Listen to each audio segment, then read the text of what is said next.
When you think about exercises that improve brain function, what comes to mind? Aerobic exercise like brisk walking, weight training, maybe things like yoga and Tai Chi. Or what about skill-based activities like dancing or martial arts? Yes, those are all really good options with a host of documented benefits.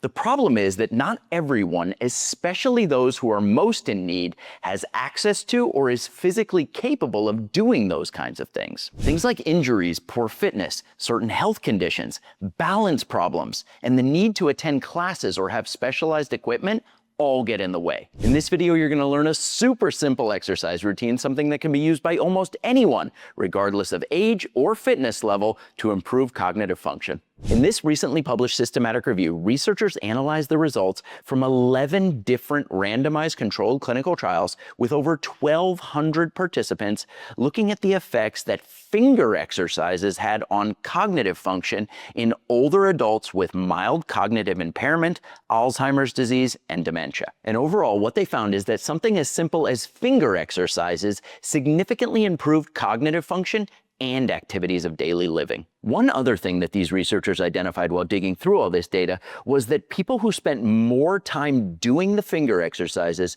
had a tendency to get significantly better results. The routine that you're about to see is a sampling of the exact same exercises that were used in those 11 randomized controlled clinical trials. Now, for the sake of simplicity, I've divided the routine up into 5 parts. You'll begin by briskly rubbing your palms together, working the center of the hand, the thumb side of the hand, and the pinky side of the hand on both sides. Do that until the entire surface of both palms is nice and warm. Then you're going to gently shake out your hands for 10 seconds. When time is up, you're going to squeeze a tight fist with both hands, hold for a second, and then open both hands as wide as you can and hold for a second in that position. You're then going to slowly alternate between those two positions, squeezing tightly and opening wide 10 times.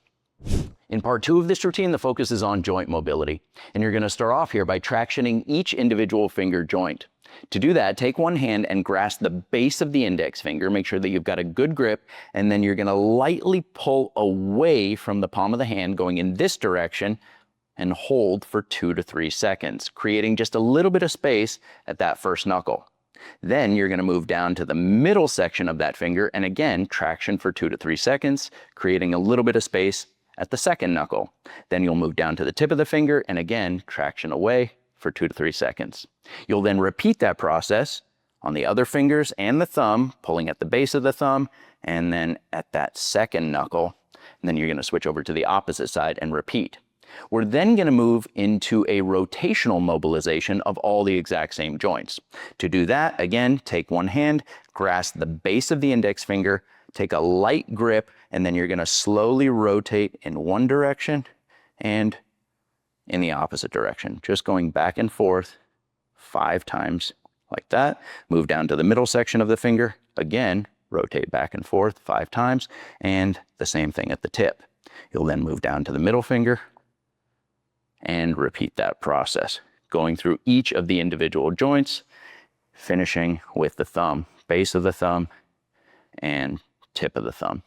Switch over to the opposite side and repeat 5 times at each of the individual joints. One important note on the rotational mobilizations, and that is that the joints don't move very far in that direction. I'm talking fractions of a millimeter. And it's really important that you don't force anything here. All we're looking to do is to get a little bit of motion into those joints, and it should feel good the entire time you're performing those gentle twists. Part 3 of the routine is all about coordination, and there are 3 different exercises in this section: thumb to finger taps, finger lifts, and finger flicks. To perform thumb to finger taps, extend one hand out in front of you. You're then going to lightly touch the tip of the thumb to the tip of the index finger and separate tip of the thumb to the middle finger, tip of the thumb to the ring, and to the pinky. You're then going to go back to the index, but start at the pinky, ring, middle, index, going back and forth like that in sequence across all the fingers, a total of 10 times. Then move over to the opposite hand and repeat 10 times on that side.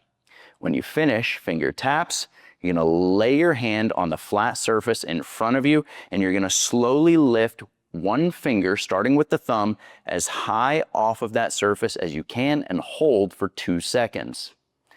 I'm going to set that finger down, move to the index, lift as high as you can, hold for 2 seconds. Notice that all the other fingers stay completely flat. Middle, ring, pinky. Then move back to the thumb, starting over. Lift for 2, going 5 times across each finger. Switch over to the opposite hand and repeat 5 times, lifting each finger on that side. After you finish your finger lifts, you're going to move into finger flicks, and the movement that we're after here is almost like there was a piece of lint on the table in front of you and you were going to flick it off with your index finger, and also flick with the middle finger, with the ring, the pinky, and even the thumb, going in sequence, flicking each finger one at a time, 10 times across one hand, switch over to the opposite hand, and repeat, flicking each finger on that side. Don't forget to flick those thumbs. It's kind of a weird motion, but once you finish 10 flicks on each finger, you're ready to move on to part 4. In part 4 of this routine, the focus shifts to something called acupoints. Now, these are some of the same spots on the body that would be targeted if you went to see a practitioner of acupressure or acupuncture. And according to Chinese medicine, stimulating these points can have a powerful influence on our overall physiology. So you're going to start off here by putting light pressure on the tip of each finger using the opposite thumb. Just pressing downward very gently for 3 to 5 seconds. When time is up, move to the next fingertip and press downward there for 3 to 5 seconds. And you're going to move through each finger in sequence. When you've applied pressure to the tips of all the fingers on one hand, you'll switch over to the opposite hand and repeat using the thumb on the other side. After you finish fingertip pressure, you're going to move on to a light circular massage in the dead center of that palm using small circular motions, and again, just light pressure for 30 seconds. You'll then switch over to the opposite palm and massage the center of that one for 30 seconds. When time is up there, you're going to begin stimulating with a back and forth motion like this, the webbing in between the fingers. Just 5 times. Move on to the webbing between the fingers next door, and then the next webbing. Finishing with the webbing between the index and the thumb, and you can use 2 fingers there. Then switch over to the opposite hand and repeat, stimulating all the webbing on that side. Just 5 times in each one. And you're going to finish with tapping the fingertips together. All of the fingertips touching at the exact same time. 30 taps. And you're ready to move on to part 5. We'll finish the routine off with some gentle wrist mobilizations.